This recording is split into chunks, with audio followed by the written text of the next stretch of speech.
And get rid of this. Hello, my friends, and welcome back to another episode of Smart Contact, where smart people come to contact crypto. My name's Jonathan, your rock and roll journalism integrity guy, here to talk to you about cryptocurrency, which I've been obsessed with for many months, more almost 2 years now. And so this is going to be a five things video. Nothing I say in it is financial advice, but it is excellent information about anything and everything crypto related. What this channel is about is how cryptocurrency can bring people together. So if you like making money in crypto, welcome to the club. If you think there is more to money in crypto, then make sure you hit that like button, ding the little bell, and hit subscribe all. Also, the more comments, the better. We are a community driven channel. I read every single comment, and I always will. All right, so it's going to be a five things video, and we got some exciting things to talk about here. Of course, we always start with the war in Russia and Ukraine and Europe because we will not see all-time highs until that subsides. You like that little rhyme there, Coin Bureau? We got a little Elon Musk story. I need to do more need to figure out what's going on with Puck. Whenever I was doing this research, I learned about Puck. So a little side note there. And then Ethereum creator Vitalik. We got a nice Father's Day story. I'll be happy to share that one with you. Um, Crypto billionaire. Fed is driving current downturn. And then I love it. This is going to be an article against crypto influence in the government. And so we got like counter ones here. And so yeah, let's start off with a quick little market watch. So we have seen a little rise over the past day or two. Some people are saying it might be a bottom, or at least possibly a bottom, or at least a local major bottom. And right now, Bitcoin is at 19,000, so that is down a little bit from just a little bit ago from earlier in the day. And now let's look at Ethereum. It better still be above, it better still be above 1,000. Okay, so it is above 1,000 still. If it seems really low. I mean, I was really thinking Ethereum was going to go to, it's Father's Day. I got presents for my dad. And so, yes, Ethereum, these prices are just insane. And, in August, they have that moving to proof of stake, not ETH 2.0. I need to do a video just on what ETH 2.0 really is. But yeah, it's switching to proof of stake in August. And so, could this be an opportunity to buy in before ETH goes really high up? I really don't know. Um, and then, if you remember in this channel, we always check out the third best crypto, Luna. Oh God, that's why nothing I say on this channel is financial advice. I mean, but hey, I mean, what? It's up on the day, right? It's up on the day 8%. Up on 7 days, it's better than most. It's barely down in 7 days. What about the month? I mean, it's just sort of 3 months. Dun dun dun dun dun dun dun dun dun dun dun dun. Okay, so no, so the cool kid in town. Now that Luna left, we're back to the other cool kid who's still around, Cardano. It has its Basel hard fork coming up later this month. Thinking just later this next week, and Cardano's looking pretty healthy. Uh, Definitely stronger than Bitcoin and Ethereum right now. And so, also the Ethereum to ADA pairing was off the scale too in favor of ADA a couple days ago. So now let's get into the stories. So things are still going on in Ukraine with Vladimir Zelensky and Vladimir Putin. Um, Ukraine war, Zelensky sounds warning as the European Union decision nears European ministers to meet on grain blockade. And so that brings up something that's extremely important, which is grain. Obviously the best time to buy crypto would have been at the bottom of the previous bear market, and going forward it'll be the bottom of future bear markets. And the reason is that the price of crypto is really low compared to the dollar. And I believe there could be a major grain shortage, like right on the cusp here. So definitely not financial advice, but it could be a good thing to look into. Perhaps getting some grain, some wheat investments out there. It could be the next gas. That we're just like a price. What a loaf of bread now costs me $10. Like who knows? And so Zelensky predicts Russia's going to escalate attacks. Is warning Europe. So that is, not on the precipice of peace, at least. Um, Things are still going on. Predicted that Russia will intensify attacks this week. Um, we should be prepared.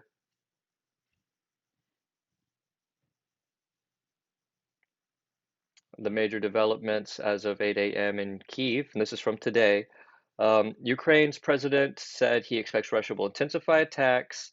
Uh, uh, Obviously, this week we should expect from Russia and intensification hostile activities. Ukraine's forces remain defensive in the eastern Donbas region, so they're still fighting. European Union foreign ministers will discuss ways to free millions of tons of grain. So we're back to this grain thing, meeting in Luxembourg on Monday. Big things going on in Europe. A lot of people, a lot of wealthy people on the verge of, they're a lot closer to a recession and depression than we are. US dollar might just be going up because their currencies are falling so hard, because the US dollar index is a basket of currencies, most of which are in Europe, compared against the dollar. Ukraine's parliament voted through two laws on Sunday, which will place severe restriction on Russian books and music. Oh, yeah, I read another article on that, but very interesting.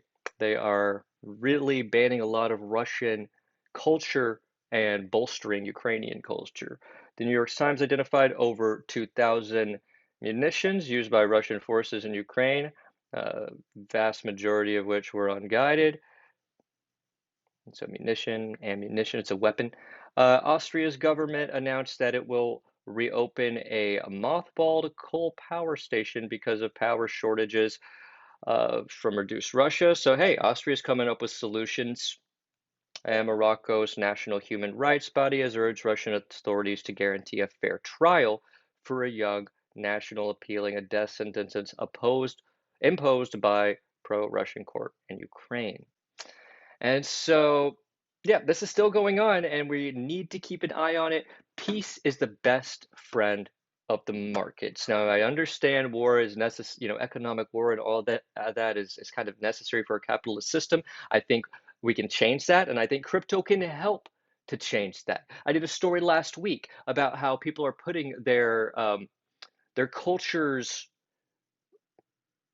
on the blockchain. So, like, if you have if your country's being destroyed, like Ukraine, then you can take the great pieces of art and the great architecture and other great things about the culture that may be destroyed, art, literature, um, poetry, um,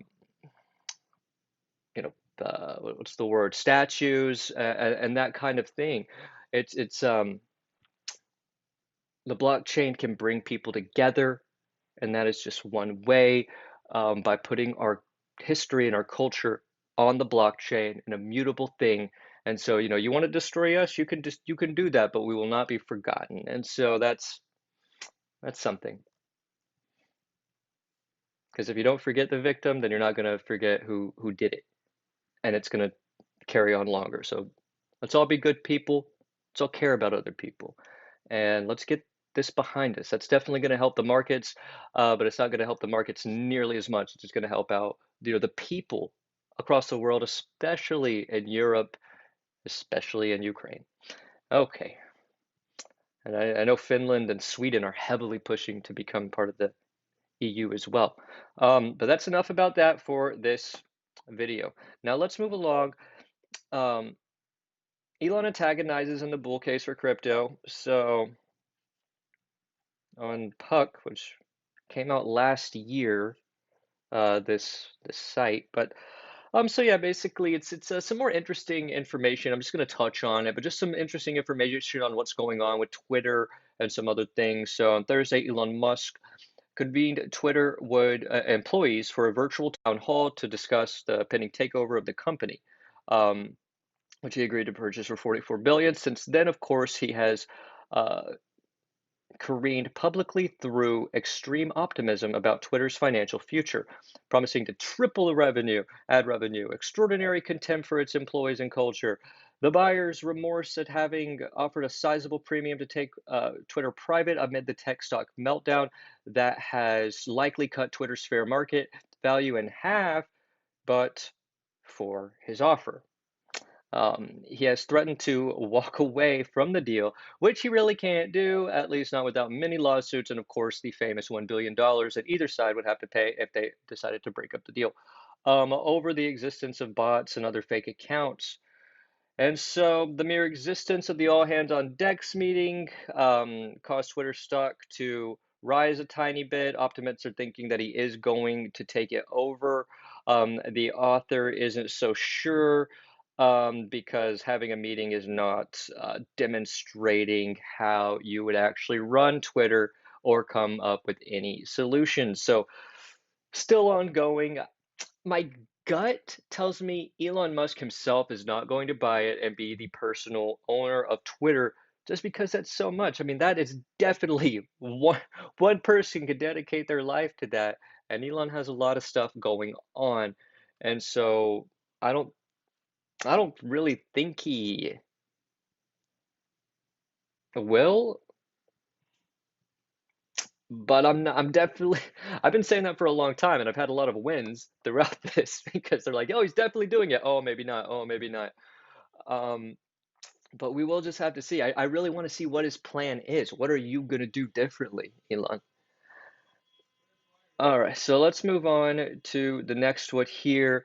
Oh yeah, so we have a really happy story, a nice Father's Day story. Ethereum creator Vitalik and his father Dimi Buterin on this morally clarifying moment and why there's more to crypto than money. Who has been telling you that? Who has been telling you that every single video since February? Me.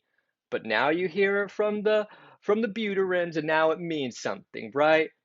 Okay, this is a Fortune article. It's really cool. I read through it. I recommend everybody going and reading this fun article.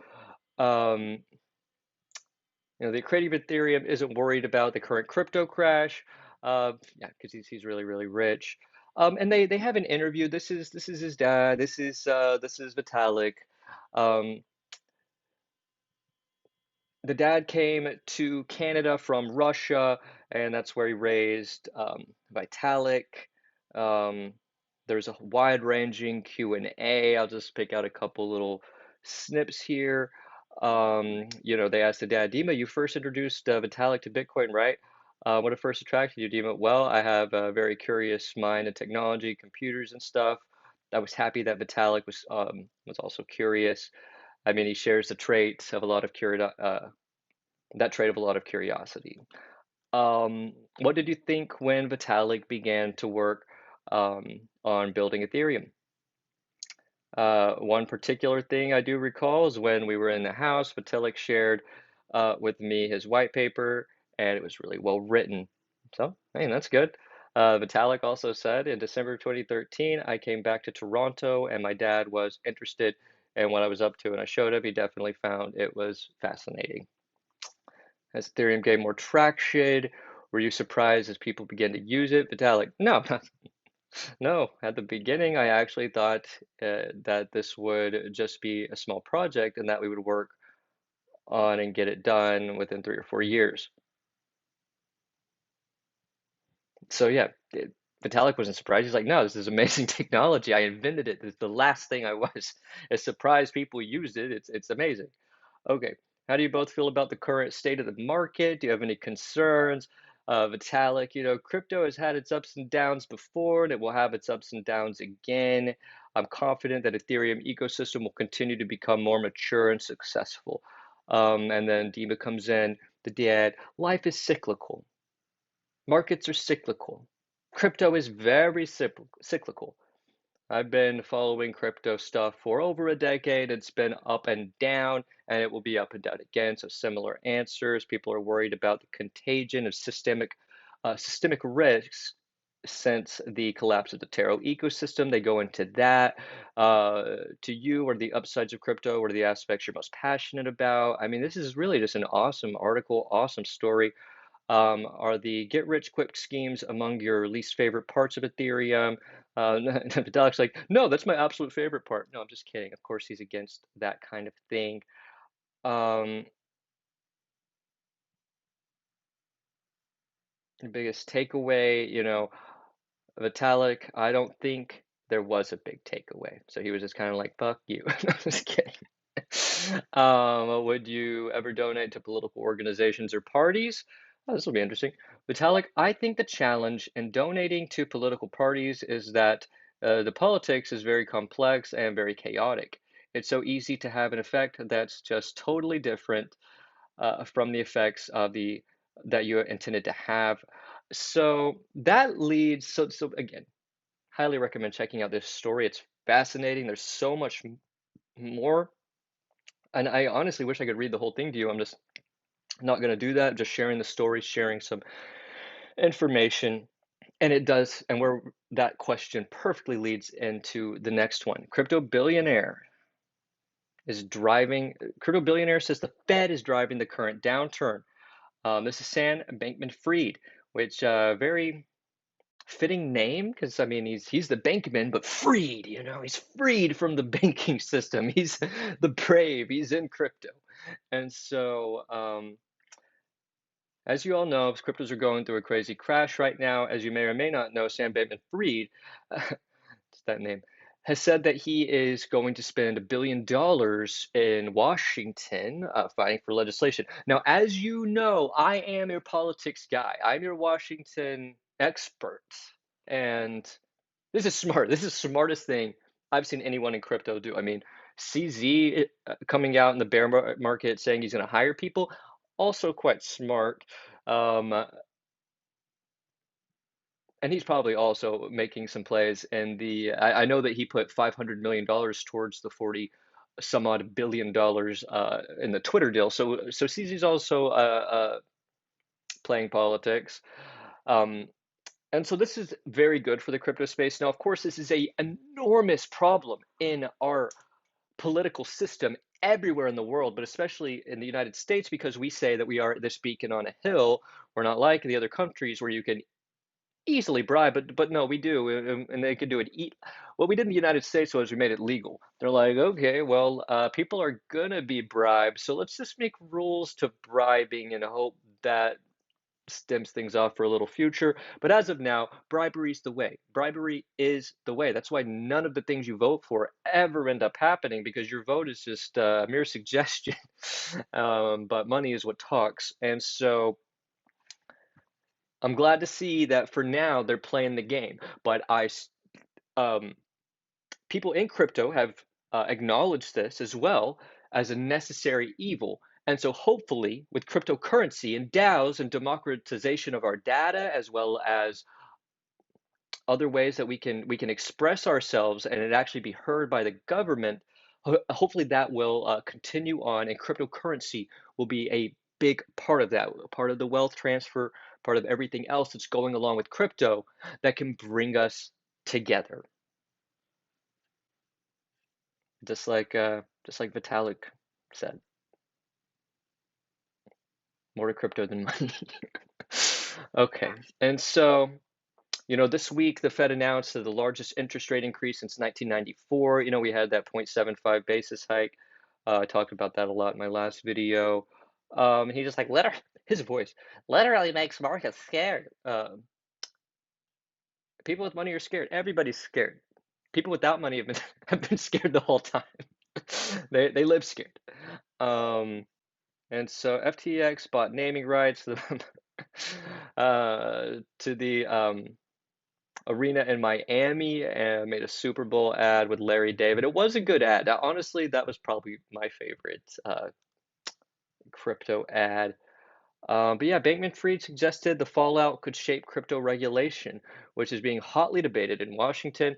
He said it is likely there will be an increased scrutiny of how leverage is and used in the crypto industry and how transparent companies are about potential dangers. And so, in the meantime, crypto companies are looking for cover.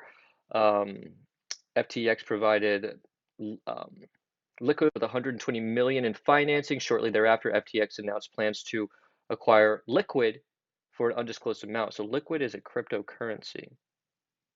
Bankman-Fried noted that this has happened a number of times in the past.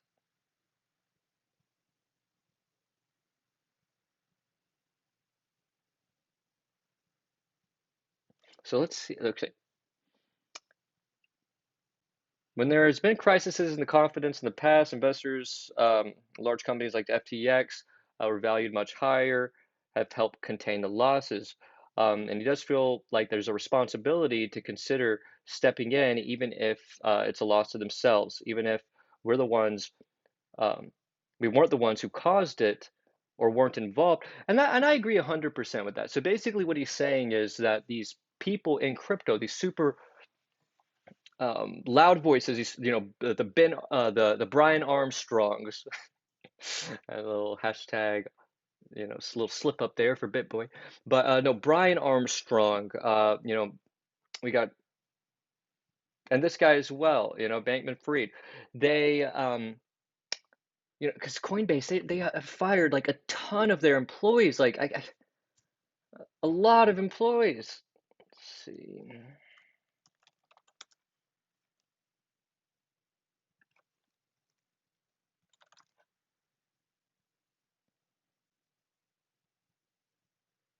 I mean, it closed 30, so 18% of its layoffs. I mean, this is 1 week ago. This is 2 years ago, so we don't have to worry about this one. But yeah, I mean, I've seen they're laying off people like crazy. Sell one of your houses, Brian. Sell one of your houses. You're gonna be okay. You've already done a lot. I mean, you could probably live off of doing like talking events, speaking events, like sell your house, pay your employees. This looks bad for everybody. I know I was applying to Coinbase. And so that leads in very nicely to this next piece by Robert Reich, who is not a fan of big money in our politics. Neither am I. Neither am I. It's the worst thing in the world. But crypto's new, and that's how, at this point in time, you play the game until we get some DAOs, some constitutional DAOs where 99.999% of the population is just like, we can't bribe the politicians. We can't bribe the politicians. There's like 20 people in the world that have enough money to bribe the politicians. It's supposed to be about the majority of people, not about those 20 people. And Bernie, there's Bernie Sanders, and then there's all the other politicians, pretty much. Um, and so, I mean, I did just summarize what this whole article is about, but it has a lot of similarities to what happened in the Great Depression in the 20s and 30s. Um, Another very great article, The Guardian. I definitely like that publication. They do have better. They're a better news source than most to find accurate information. Always want to double check all of your sources, though. Um, and so, yeah, as in 1999, Bill Clinton agreed to ditch what was the remain of Glass-Steagall. Um, oh yeah, Glass-Steagall.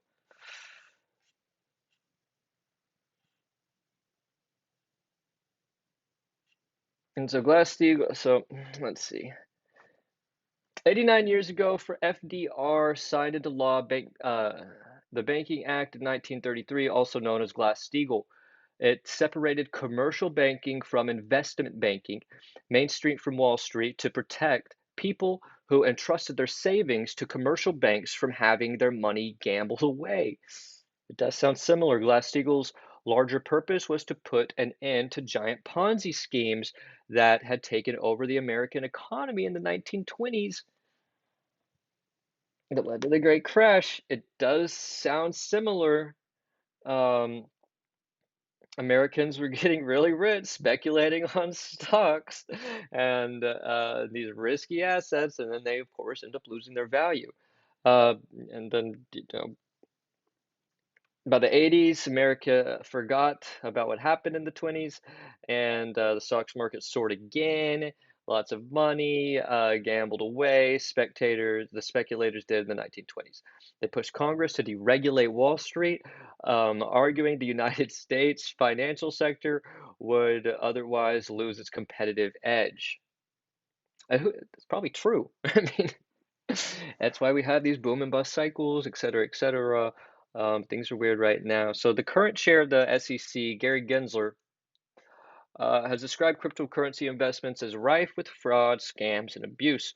I mean, that's partly true. That can't just be discounted as not true. There is fraud, there are scams, and there is abuse. So these are things too. It's definitely not the majority of crypto, but it is a real part that needs to be addressed.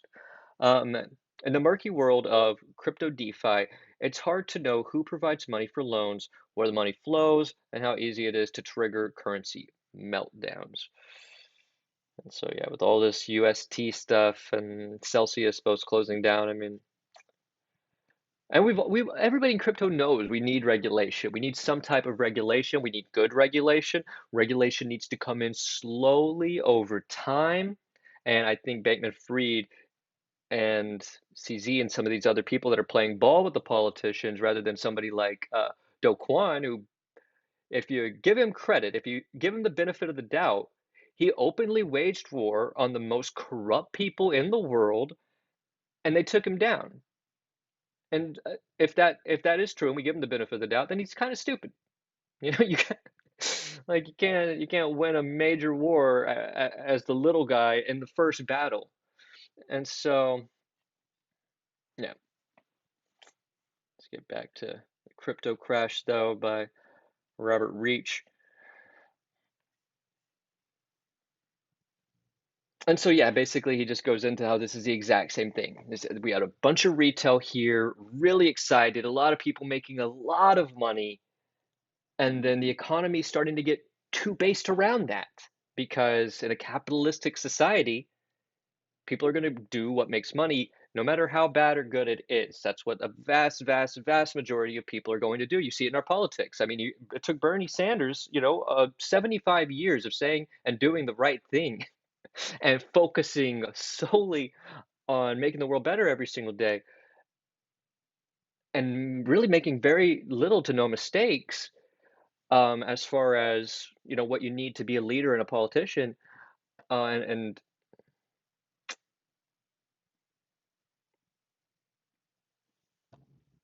he was able to do it without the big money. He actually is different. And so it's the same kind of thing with crypto. That's going to be the Bernie of the financial assets. We're going to bring about this true change. Um, and it's going to be the same generation that voted for him. Let's not forget 65% of people under 50 voted for Bernie Sanders. And I think that is also the general demographic that's really getting into crypto. And it is so we're the same people. We are going to unite. We're going to get this libertarians, progressives. We are going to take on the system and we are going to make this work. Cryptocurrency is going to bring people together. Now, the things that I bought, that's it for today. That's going to be it. But the things that I bought are Cardano, just because I always put in $50 of Cardano every week or two, and then I also put in some Polygon. I got some Polygon, put in like $50 in Movie Block as well. I'm still holding some cash on the side. I am starting to dollar cost average in though, from some of the profits that I took. Good Lord, I wish I would have taken more profits back in the bull. But stay strong, stay safe out there. Thank you so much for tuning in. Please hit like, please comment, And I hope you have an awesome rest of your night. Things will get better. If you're in a place to hold, they will get better. All right, lovers and loners. Good night.